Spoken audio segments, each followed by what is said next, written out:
संजय कुटे. अध्यक्ष महोदय, तुम्ही गेलेत चालते भजनराव, मी तुमच्यावर काहीच बोलत नसतो. माझे मित्र आहेत बाजूला, त्यामुळे मला काही काळजी नाही. माझे मित्र आहेत ना बाजूला. नाही तुम्ही नका जाऊ, सुरुवातीला तरी नका जाऊ. नाही तुम्ही गेलेत तर काही प्रॉब्लेम नाही. विरोधी पक्ष नेते गेले तरी चालते, मला बोलता येतं.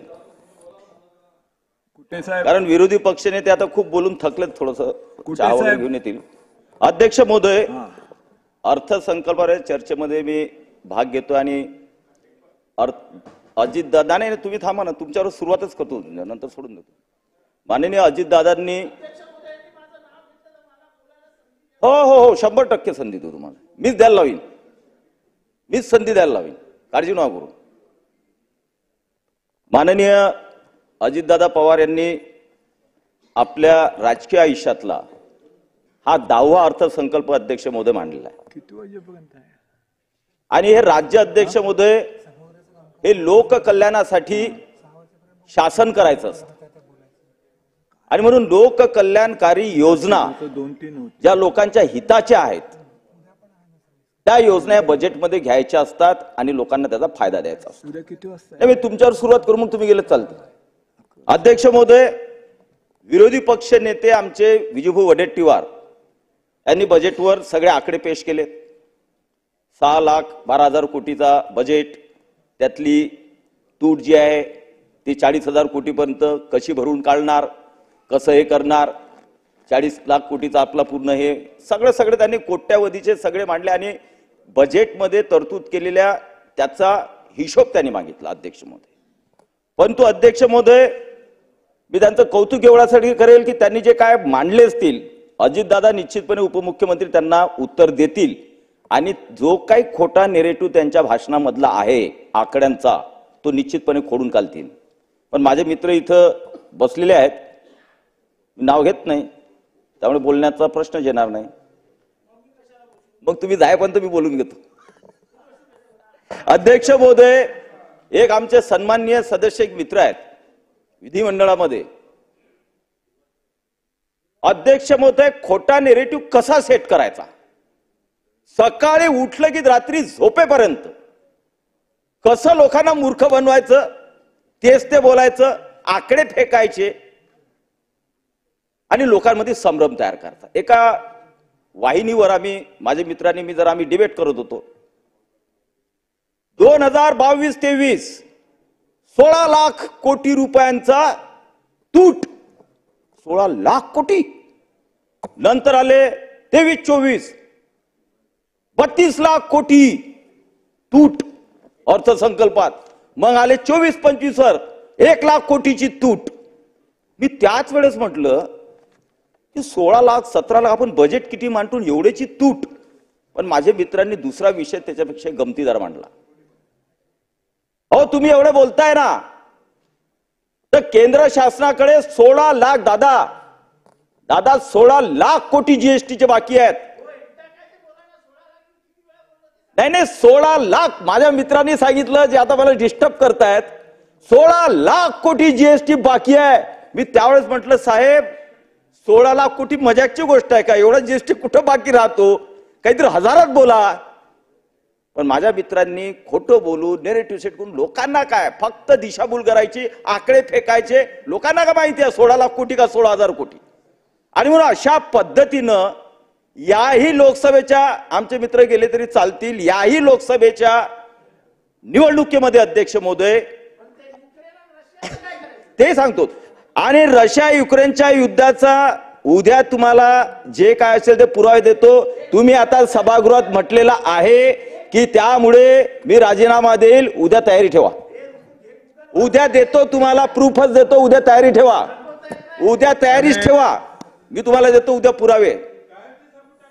नाही कायमचं तर नाही, काय नाही मित्र आहेत माझे, असं कसं काय नाही साहेब, कुठे साहेब, नाही तुम्ही आता कुठे साहेब, अध्यक्ष महोदय तुमचा विषय, विरोधी पक्ष नेते अध्यक्ष महोदय म्हणालेत आपल्या भाषणामध्ये, बाहेर जाऊ नका. अध्यक्ष महोदय, विरोधी पक्ष नेते आपल्या भाषणामध्ये, अध्यक्ष महोदय मी माझ्या मित्राकडे आता बघणार नाही, माझ्या मित्राकडे आता बघण्याची माझी इच्छा नाही. अध्यक्ष महोदय, विरोधी पक्षनेते आपल्या भाषणात अध्यक्ष महोदय म्हणाले, दगड मारायची सवय जास्त आहे. अध्यक्ष महोदय जे ते बोललेत अध्यक्ष महोदय, अर्थसंकल्पावर जर बोलले असतील तर मलाही अर्थसंकल्पावरच बोलावं लागेल.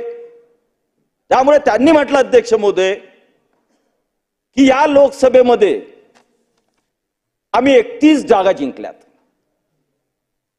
आणि त्यामुळे आता पेढेही वाटले. 31 जागा जिंकले तर काँग्रेसच्या तर 100च्या आतल्या पेढे वाटले. कशासाठी? मोदीजी पंतप्रधान झाले त्यामुळे वाटलेत का आपल्या 100च्या आतमध्ये आलेत त्याच्यासाठी पेढे वाटलेत? काय उत्साह, काय आनंद. जी काँग्रेस पार्टी 403 ते 412 पर्यंत सीट घेणारी पार्टी ती 100च्या आत येते आणि हे छाती फुगू फुगू बदलतात, पेढे वाटतात. थोडं आत्मचिंतन करण्याची काँग्रेस पार्टीला जरूरत आहे अध्यक्ष. या वेळेचं इलेक्शन अध्यक्ष मध्ये लोकसभेचं कोणी सांगेल एक वेळेस तुम्ही खोटं बोलू शकता, एक वेळेस लोकांमध्ये संभ्रम तयार करू शकता, एक वेळेस लोकांना मूर्ख बनवू शकता, बार बार बनवू शकत नाही. तुम्ही संविधानावर बोलले, तुम्ही संविधानावर बोललेत अध्यक्ष महोदय. मोदीजींनी 10 वेळेस त्यांच्या भाषणात सांगितलं की गीता असेल, कोणताही धर्मग्रंथ असेल, त्यापेक्षा सगळ्यात मला उच्च आणि माझ्या सगळ्यात महत्वाचा माझ्यासाठी ग्रंथ जर असेल तो संविधान आहे. पण तो झालं का अध्यक्ष महोदय? जसे आता अजितदादांवर विरोधी पक्षनेते अध्यक्ष महोदय बोलले, त्यांची देहभाषा, त्यांची बोलीभाषा, ते थोडेसे काय आहे त्यांच्यावर काही टीका केल्यात. मुख्यमंत्री काहीतरी कुरघोडी करतात. अहो, मुख्यमंत्री या राज्याचे प्रमुख आहेत आणि राज्याचे प्रमुख यांनी काही घोषणा करणे, काही वक्तव्य करणे, काही प्लॅनिंग सुचवणे किंवा पुढच्या भविष्यातल्या किंवा लोककल्याण योजनांवर बोलणे अभिप्रेतच आहे. त्यामुळे दादा असोत का फडणवीसजी असोत का मुख्यमंत्री असोत, तिन्ही नेते आमचे एकत्रितपणे काम करणारे नेते आहेत. आणि तुम्हाला आज सांगतो, ही महायुती जो तुम्ही लोकसभेला खोटा नेरेटिव्ह करून लोकांना मूर्ख बनवलं, त्यातून लोक निघालेत बाहेर. आता सुरू झालं, खटाखटी सुरू झालं, तुमच्या ऑफिसवर जाणं सुरू झालं महिलांचं की आमचे पैसे 8,500 कधी देता, सगळं चालू झालेलं आहे, लोकांना समजून आलेलं आता. परंतु महायुती ही एकत्रितपणे निवडणूक लढून, तुम्ही जागांचा विषय सोडून द्या, कोण किती लढवेल, ते तिघ नेते सक्षम आहेत, पण महायुती आपली एकत्रितपणे लढून या महाराष्ट्रामध्ये लोककल्याणकारी राज्य 2024च्या नोव्हेंबरमध्ये निश्चितपणे तयार करणार, यात आमच्या मनात आणि जनतेच्याही मनात शंका नाही.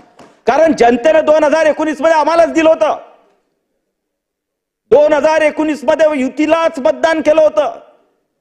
पण त्यावेळेस आमच्यासोबत विश्वासघात करून जी काँग्रेस शिवसेनेच्या हिंदुत्ववादी विचार आयुष्यातही बसू शकत नव्हते, आयुष्यात नाही, आयुष्यात नाही. मुस्लिम समाजालाही मूर्ख बनवलं तुम्ही, मूर्ख बनवलं. ज्या हिंदू हृदय सम्राट बाळासाहेब ठाकरेंनी म्हटलं होतं की ज्या दिवशी मी काँग्रेस सोबत बसण्याची वेळ येईल त्या दिवशी माझं दुकान बंद करेल, त्यांचे चिरंजीव तुमच्यासोबत बसले आणि तुम्ही तुमचे विचार सोडून दिले आणि तुम्ही हिंदुत्ववादी लोकांसोबत बसले. राधे पुन्हा हिंदुत्वावर बोलताय. काल तर फार कर झाला, मी ते बोलणार नाही कारण वरच्या राजकारणातला आहे. हिंसा अहिंसा, हिंदू धर्म अहिंसा हिंसावादी आहे. हे तर काय आता म्हणजे लोकांच्या मनात काय असेल तुम्ही विचार करा की तुम्ही हिंदू धर्माला, हिंदू लोकांना हिंसावादी म्हणता, यापेक्षा जोक या देशातला कोणताच असू शकत नाही. अध्यक्ष महोदय यांनी एक लक्षात ठेवा अध्यक्ष महोदय, हा अर्थसंकल्प जो आहे हा सगळ्या वर्गांचं प्रतिनिधित्व करणारा, सगळ्या वर्गांना न्याय देणारा अर्थसंकल्प अध्यक्ष महोदय, सगळ्या वर्गांना न्याय देणार आहे. आणि यांनी विश्लेषण स्वतःच करावं लोकसभेचं. 31 जागा जिंकल्या बाबा, जरा 155 जागी तुम्ही पुढे आहात, 133 जागी आम्ही पुढे आहे, खूप डिफरन्स नाही. पण त्यातही अजून सांगतो, सगळं तुम्हाला माहित आहे, मलाही माहित आहे, सगळीकडे आलेलं आहे. 2 लाख मतं कमी आहेत, मुंबईमध्ये 2 लाख जास्त आहेत. आणि त्याही पेक्षा अजून सांगतो, तुमच्या 155 जागा आहेत ना, त्यामध्ये काही जागांमध्ये लीड एकदम मोठा आहे, 80,000, 1,20,000, 70,000. आणि काही जागा ज्या आहेत ना अतिशय कमी मार्जिन आलेल्या आहेत, कमी मार्जिन त्या विधानसभेमधल्या आमदारांच्या किंवा त्या क्षेत्रामधल्या. विधानसभा क्षेत्रात. आणि आमच्या 133चं जर विश्लेषण कराल तर आम्ही कमी फरकानं निवडून आलेल्या कमी फरकाचं मतदान झालेले आहे, कमी मतदारसंघ आहेत. आणि मार्जिनल म्हणतात तर मार्जिनल 10,000, 20,000, 25,000, 30,000 असे जास्त आहेत. त्यामुळे सेफ मतदारसंघ आहेत. तुमचे 50% मतदारसंघ अनसेफ आहेत. त्यामुळे काही आम्हाला लागत नाही 20-25% तुमचे मतदारसंघ फोडायला. त्यामुळे महायुतीचं येणार. आणि या अर्थसंकल्पामध्ये प्रतिबिंब जे आहे, जे सर्वसामान्य जनतेच्या आशा आकांक्षा असतात, त्याचं प्रतिबिंब माननीय उपमुख्यमंत्री अजितदादा पवार यांनी आपल्या अर्थसंकल्प घोषित केले. अध्यक्ष महोदय, एक एक विषय जर अध्यक्ष महोदय आपण बघाल, प्रत्येक घटकाचा जर विषय आपण बघाल अध्यक्ष महोदय, मग आता आमचे मित्र होऊन गेले, पहिले तुम्ही महिलांचाच घेतो, लाडली योजना, काय एवढं दुःख झालं. लाडली बहीण, मुख्यमंत्री लाडली बहीण योजना आणली, एवढं दुःख विरोधी पक्ष नेत्यांना आणि बाकीच्या विरोधी पक्षातल्या लोकांना झालं की त्यावर काय टीका झाली.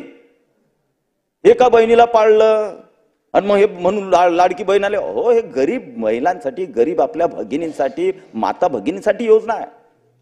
याचा अर्थ आहे, याच्या मागचं चिंतन तुम्ही समजले नाही.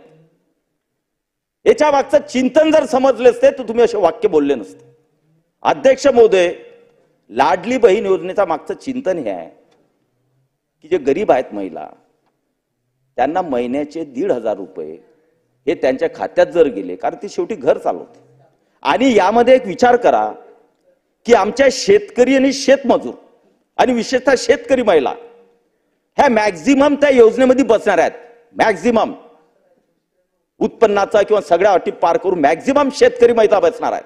म्हणून शेतकऱ्याला दुसऱ्या बाजूने आम्ही मदत करत असताना त्याच शेतकऱ्याच्या घरामध्ये त्या महिलेच्या मार्फत 1,500 रुपये 2 महिलांपर्यंत, म्हणजे 3,000 एखाद्या घरामध्ये 2 महिला असल्या पात्र तर 3,000 रुपये त्यांच्या घरात जाणार आहे. तुम्ही मजाक उडवता गरिबांची. आपल्यासाठी 3 लाखही काही नाही.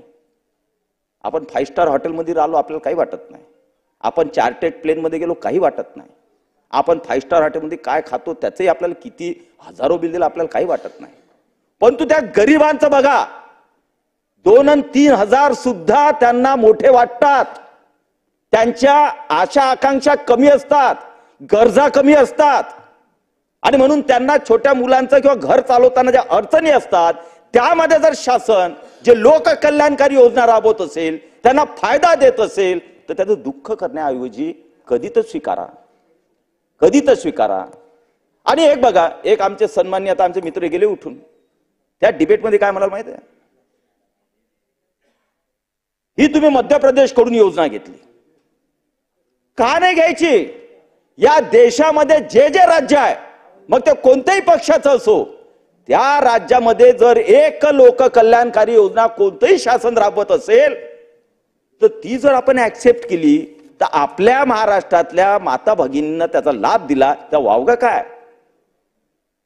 म्हणून हे करत असताना अध्यक्ष महोदय, आपण एक उदाहरण बघा की या सरकारने, हे सरकार म्हणजे आम्ही कोणी एक दुसऱ्यावर कुरघोडी करणारे तिन्ही नेते नाही आहेत, हे महायुतीचं सरकार आहे. त्यामुळे या सरकारकडून अध्यक्ष महोदय जेव्हा 50% महिलांना मोफत प्रवास ही योजना चालू झाली, अध्यक्ष महोदय आज तुम्ही एसटी महामंडळाचं जे मंडळ आहे त्याचा अभ्यास किंवा त्याचा आपण माहिती घ्या. याच 50% सवलत दिल्यामुळे आज ते एसटी महामंडळ मोठ्या प्रमाणात उत्पन्न करते आहे आणि नफामध्ये जाते आहे. ह्याच आमच्या भगिनी आहेत की ज्यांना आम्ही सक्षम करण्याचा प्रयत्न करतो आणि त्या राज्याला सक्षम करण्याचा प्रयत्न करतायत. तुम्ही बचत गटाचा अध्यक्ष महोदय म्हणाल, हे पैसे वापर लवकर घे ना, तर 15,000 रुपये पहिले आपण द्यायचो अध्यक्ष महोदय. आज बचत गटाला या अर्थसंकल्पात माननीय दादांनी 30,000 रुपये त्यांना भांडवल, खेळतं भांडवल देण्याची केली. अध्यक्ष महोदय, तुम्ही त्या गरीब महिलांना विचारा, तुम्ही जर सगळे श्रीमंत याच्यामध्ये किंवा पेज 3 पार्टीमध्ये राहत असाल तर तुम्हाला त्याच महिलांचं सुख आणि दुःख समजेल. पण तुम्ही गरिबांमध्ये जेव्हा मिसळाल ना तेव्हा 30,000 काय असतात हे त्या महिला बचत गटाच्या आमच्या गरीब भगिनींना समजतं. त्या 30,000 मध्ये काय करायचं. गरजा कमी ठेवा, तेव्हा तुम्हाला जमीनवरचं सगळं दिसेल. गरजा वाढल्या की जमीन दिसत नाही आणि म्हणून 30,000 केलं अध्यक्ष महोदय. आज आमच्या बचत गटाच्या महिला विविध योजनांच्या माध्यमातून, मग ते मोदी सरकारच्या असो, केंद्र सरकारच्या योजना असो, महाराष्ट्र शासनाच्या योजना असो, यामधून महिलाला सक्षमी सशक्त करण्याचा कार्यक्रम, लखपती महिला बनवल्यात लाखो. आणि पुढचे आमचं टार्गेट आहे, आमच्या शासनाचं टार्गेट आहे की अजून लाखो महिलांना आम्ही लखपती दीदी बनवणार आहोत. कारण ती महिला जर पुढे केली, सक्षम झाली, तर घर पण सक्षम होईल, महाराष्ट्र सक्षम होईल आणि देश सुद्धा पुढे जाईल. आणि म्हणून महिलांबद्दल अध्यक्ष महोदय या योजना राबवत असताना आपण फक्त दादाने एक सूचना करणार आहे की महिला बचत गटाचे सीआरपी असतात, ज्या प्रमुख असतात, त्या बचत गटाच्या प्रमुख म्हणजे अध्यक्ष नाही तर त्या जिल्हा परिषद सर्कलच्या महिला बचत त्याचे एक सीआरपी म्हणून एक प्रमुख असते. तिचं आपण बाकीच्यांचं आपण पेमेंट वाढवलं पण तिला आपण मानधन कमी देतोय, त्याचाही थोडासा आपण विचार जर केला तर निश्चितपणे त्या महिला अजून बचत गटाच्यांना चांगल्या प्रकारे सांभाळून हे सक्षमीकरणाची स्कीम ज्या आहेत ह्या चांगल्या पोहोचवतील. अध्यक्ष महोदय, महिलांवर हे करत असताना अध्यक्ष महोदय आमचे सन्माननीय विरोधी पक्षनेते म्हणालेत की तुम्ही इकडे लाडकी बहीण हे करता, तुम्ही इकडे योजना देता आणि तिकडे अत्याचार होतात, हे होतात, ते आज झालेत का? आज झालेत. तुमच्या काळातले जरा गणित बघा, मागच्या 2.5 वर्षामध्ये तुमचे काय काय कारनामे झालेत. भ्रष्टाचार बोलण्याची लायकी सुद्धा नाही आपली. आपण 2.5 वर्षात काय भ्रष्टाचाराचे प्रकरण केले, काय नाही केले, हे सगळे लोकांना माहित आहे. पण आज ठरलेलं आहे आणि विशेषतः महाविकास आघाडीमध्ये ठरलेलं आहे की आता लोकसभेत ज्याप्रमाणे खोटे नेरेटिव्ह आपण वेगवेगळे तयार केलेत, आताही रोज एक खोटा नेरेटिव्ह तयार करायचा, जनतेत संभ्रम तयार करायचा आणि पुढच्या निवडणुकीला जिंकण्याचा प्रयत्न करायचा. पण हे तुमचे प्रयत्न आम्ही यावेळेस आता यशस्वी होऊ देणार नाही. कारण तिघही आम्ही ताकदीनं त्याच ताकदीने तुम्हाला उत्तर देऊ. कारण तुमच्यातलं आम्हाला माहित पडतं ना. आता एक मुद्दा तुम्ही चालू केलेला आहे की खोटं बोलायचं म्हणजे रेटून बोलायचं. मग काहीतरी भ्रष्टाचार, कोणतेही डिपार्टमेंट घ्यायचं, याच्यात भ्रष्टाचार झाला, याच्यात घोटाळा झाला, याच्यात भ्रष्टाचार झाला, रोज बोलायचं, जेणेकरून जनतेमध्ये खोटा नेरेटिव्ह तयार करायचा की हे शासन कमिशनखोर आहे, हे शासन भ्रष्टाचारी आहे. पुरावे काहीच नाही, दाखवायचं काहीच नाही, पण रोज 3 तोंडांनी बोलायचं सकाळपासून रात्रीपर्यंत झोपेपर्यंत. हे तुमचे नेरेटिव्ह सेट करणं चालू आहेत. पण या नेरेटिव्हला उत्तर आम्ही त्याच प्रकारे खोटं न बोलता आमच्या कामाच्या माध्यमातून, जनतेच्या कल्याणकारी योजनेच्या माध्यमातून निश्चितपणे अध्यक्ष महोदय देणार. शेतकरी खूप पुढका आहे तो शेतकऱ्यांचा. तुम्हाला खरं कधी बोलल्या आयुष्यामध्ये शेतकरी या विषयावर? कधीच नाही अध्यक्ष महोदय.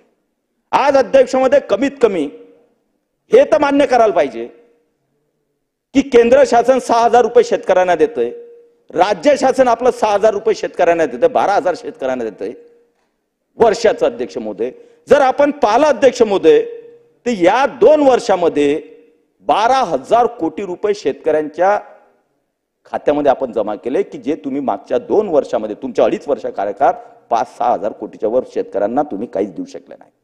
फक्त गप्पा केल्या, बांधावर जाऊन गप्पा केल्यात, विधानसभेत गप्पा केल्यात, इतके लाख, इतके हेक्टरी, अहो सगळे 2 हेक्टरचे 3 हेक्टर आम्हीच केले. आजही मोठा निर्णय झाला. फक्त दुर्दैव आमचं हे आहे की लोकसभा लागायच्या पहिले निर्णय झाला, 4,000 कोटीची सोयाबीन आणि कापूस उत्पादक शेतकऱ्यांसाठी तरतूद झाली, पण विना ते लोकसभेची आचारसंहिता लागल्यामुळे आम्हाला शेतकऱ्यांच्या खात्यात टाकता आले नाहीत. म्हणून अजितदादांनी त्यांच्या भाषणामध्ये घोषणा केलेली आहे की जे सोयाबीन आणि कापूस उत्पादक शेतकरी आहेत ज्यांना मागच्या वर्षी कमी भाव मिळाला किंवा त्यांच्यामध्ये थोडा अनरेस्ट आहे की भाव जास्त असायला पाहिजे, 2 हेक्टर पर्यंत हेक्टरी 5,000 रुपये सरसकट सगळ्या कापूस आणि सोयाबीन उत्पादक शेतकऱ्यांना देण्यात येणार आहेत. आणि तुम्ही समजू नका की निवडणुका आहेत मग घोषणा करायच्या, निवडणुका आहेत घोषणा करायच्या आणि निवडणूक आल्यामुळे काही घोषणा करतील आणखीन कुठून देणार नाहीत. काही तुम्ही नॅरेटिव्ह सेट करू नका, काही उपयोगाचा नाही आहे. 2019ला मी मंत्री होतो त्यावेळी बरेच GR काढलेत, पैशांची तरतूद केली ओबीसी खात्यामध्ये, धनगर समाजाच्या योजनांवर 500 कोटी रुपयाची तरतूद केली. सरकार बदललं दुर्दैवानं, विश्वासघातानं, पण त्यानंतर त्या 500 कोटी बंद आणि त्यानंतर धनगराचे 2 वर्षामध्ये ते 500 कोटी तर गेलेच, लॅप झाले, पण एकही योजना धनगर समाजासाठी तुम्ही 2 वर्षात राबवली नाही. ती आता आम्ही सुरू केलेली आहे या शासनमध्ये आणि धनगर समाजाला आम्ही लाभ देण्याचा प्रयत्न करतोय. अध्यक्ष महोदय, म्हणून सांगतो अध्यक्ष महोदय, या योजना आम्ही आता डिक्लेअर केलेल्या आहेत, त्या फसव्या नाही आहेत. तुम्हाला त्याचे रिझल्टच दिसतील. आणि रिझल्ट पाहायचे असतील पाटील साहेब, साधं कोणतेही तहसीलवर जा, कुठेही जा, रांग लागलेल्या आहेत. लोकांमध्ये, आमच्या महिलांमध्ये उत्साह आहे. तुम्ही त्यांचे फोटोग्राफी काढा, जरा बघा चेहरे कसे आहेत, प्रफुल्लित आहेत, तुमच्यासारखेच हसतात ते छान. तुमचं हास्य आणि त्यांचं हास्य सेम आहे, पण तुम्ही बघा जमिनीवर जाऊन.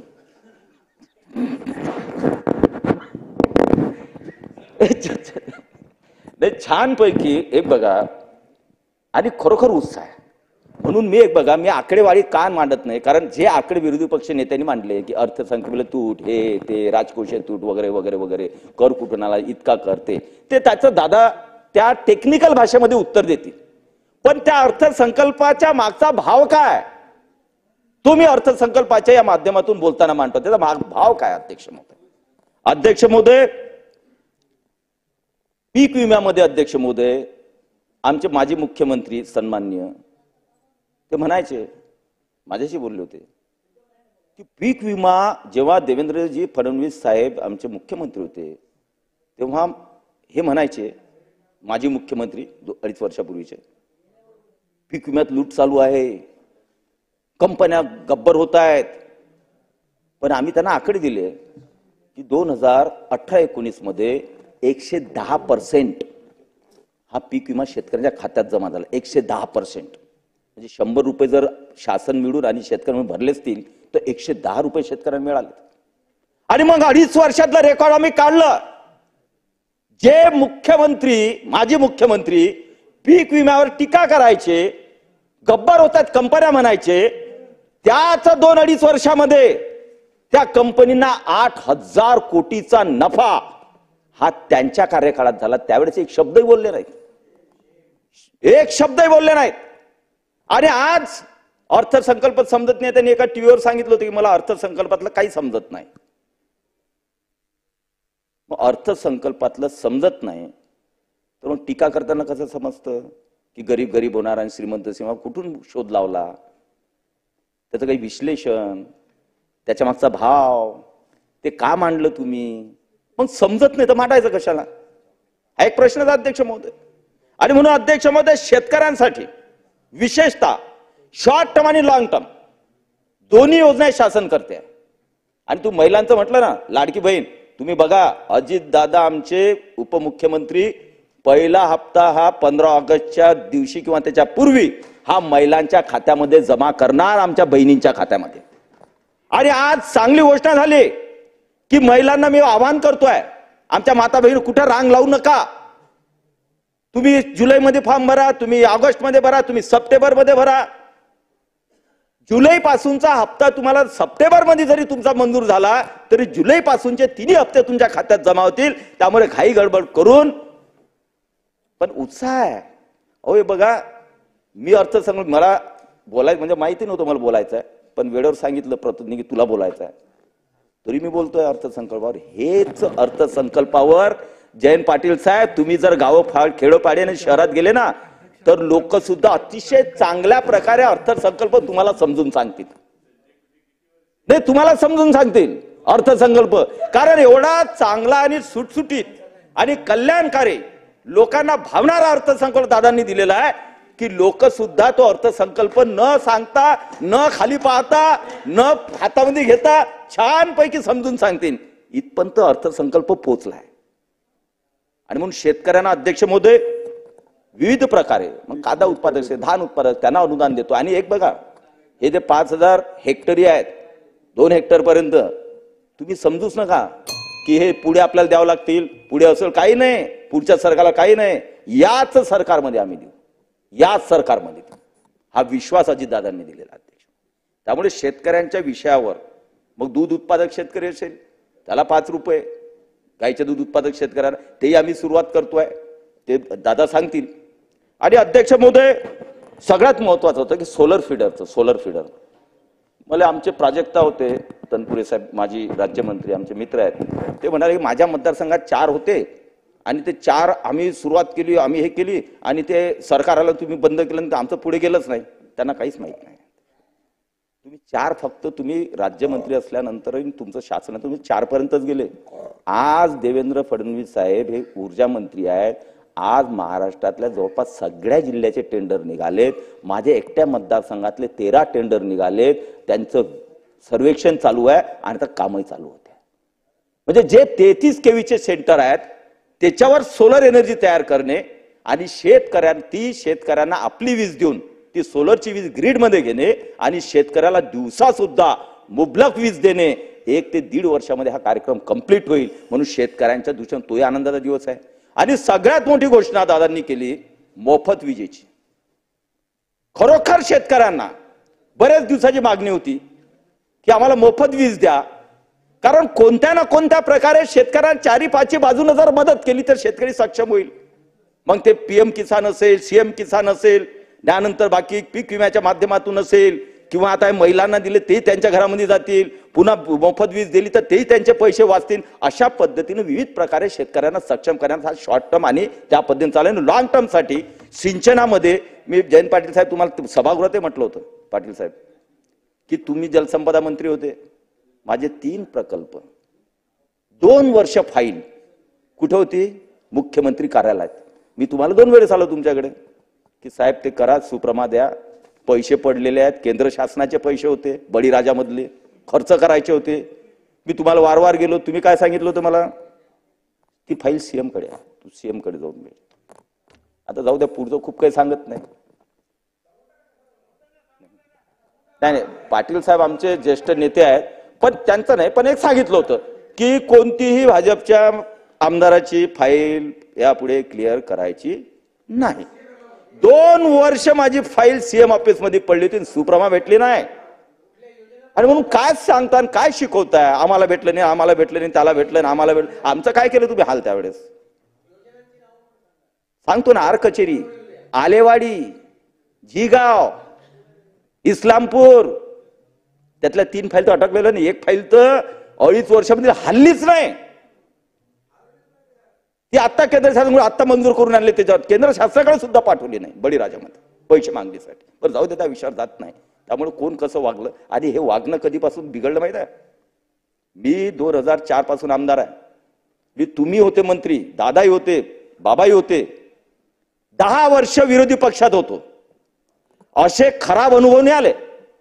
तुम्ही करायचे ठीक आहे, कमी जास्त प्रमाणात तुम्ही सत्तारूढाला जास्त पैसे द्यायचे, आम्हाला थोडं, परंतु सगळ्यांनी मदत करण्याचा एक प्रयत्न करायचे, एक दुसऱ्या सगळ्यांचा महाराष्ट्राचा विचार करून. आणि दादांनी तर खूप मदत केली मला त्यावेळेस. पण 2019 मध्ये जनतेचा जनादेश पायदळी तुडून विश्वासघात करून ज्या दिवशी विश्वासघाताचे आणि गद्दारीचे बीज या जमिनीत महाराष्ट्रात रोवलेत, त्या दिवशीपासून महाराष्ट्राचं राजकारण तुम्ही कलंकित करून टाकलं. तेव्हापासून सुळाचं राजकारण चालू केलं. तेव्हापासून आमदारांना हिंद दर्जाची वागणूक चालू केली. हे तुमचे पाप आहेत आणि कुठंतरी प्रत्येकाला हे पाप फेडावंच लागतं. पण आम्ही तरी विनंती करतो आमच्या सरकारला, आम्ही या विचाराचे लोक आहे की आमदार हा आमदार आहे, कमी जास्त प्रमाणात का असेना, पण प्रत्येक मतदारसंघात विकास कामं झालेच पाहिजेत. आणि निश्चितपणे मी पाहतोय की माननीय अजितदादा त्या प्रकारचं निधी वाटपाचं कमी जास्त प्रमाण असेल. पण तुम्ही तर एवढी हीन 19 पासून वागणूक दिली भाजपच्या आमदारांना की आम्हाला सांगता येत नाही.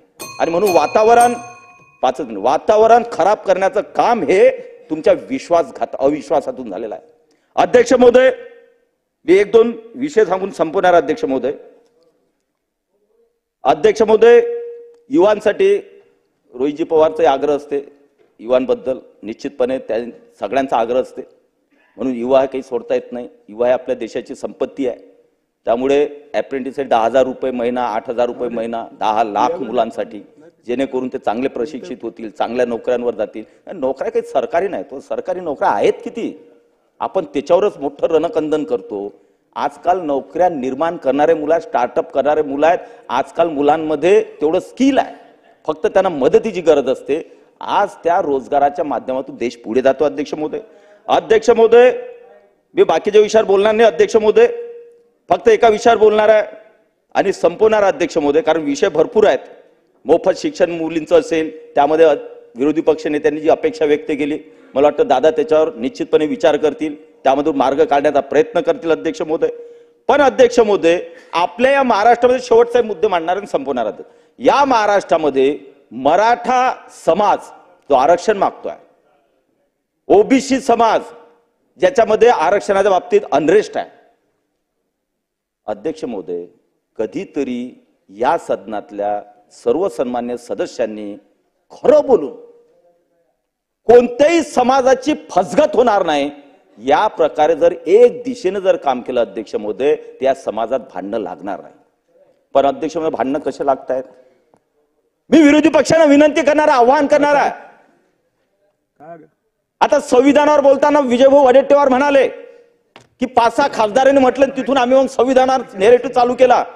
तुमच्याच गोव्याचे खासदार, तुमच्याच गोव्याचे काँग्रेसचे उमेदवार इलेक्शन पिरियड मध्ये संविधान हे आमच्यावर लादलं गेलेलं, गोव्यावर हे संविधान आमच्यावर लादलं गेलं, हे स्टेटमेंट गोव्याचे उमेदवार काँग्रेसचे याच लोकसभेमध्ये त्यांचं स्टेटमेंट होतं. पण आम्ही त्याला एवढं महत्व दिलं नाही, कारण ते खासदाराचं किंवा एक त्या व्यक्तीचं होतं, पक्षाचं नव्हतं, म्हणून आम्ही त्यांना दिला नाही, त्याला महत्व दिलं नाही. अहो, काश्मीरमध्ये संविधान लागू नव्हतं. कोण म्हणते, कोण एससी एसटीला तिथं तुम्ही हे केलं?